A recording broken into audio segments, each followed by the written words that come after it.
Hastane önünde incir ağacı, annem ağacı.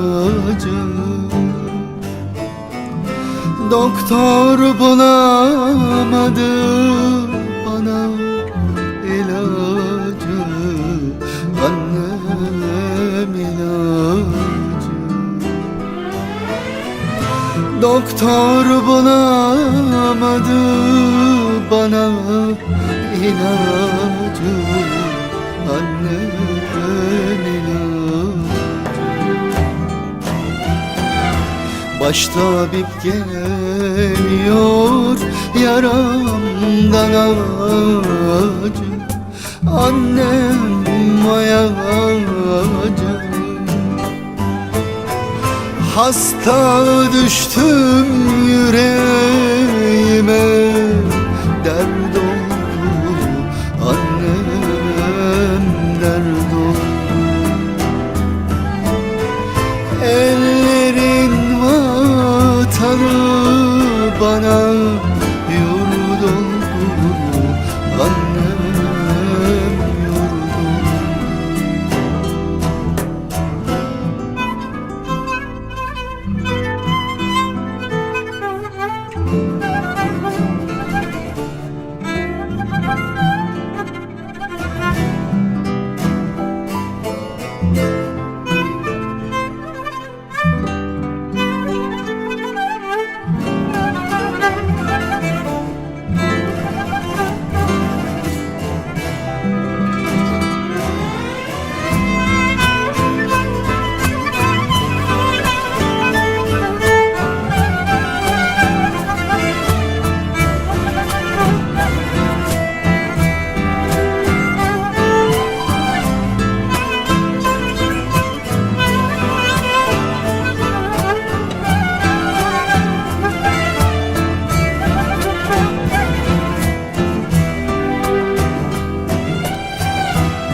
Mezarımı kazın bayıra düze, annem vay düze.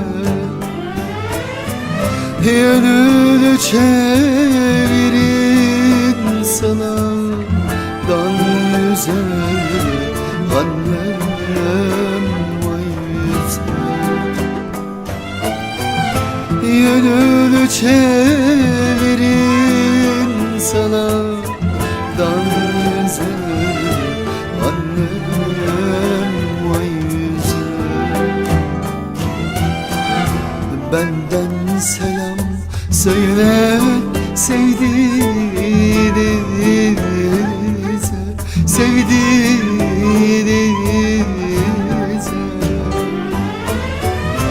Başına koysun karalar, bağlasın annem, bağlasın. Gurbet elde kaldım diye ağlasın annem, ağlasın. Garip kaldım yüreğime, dert oldu annem, dert oldu.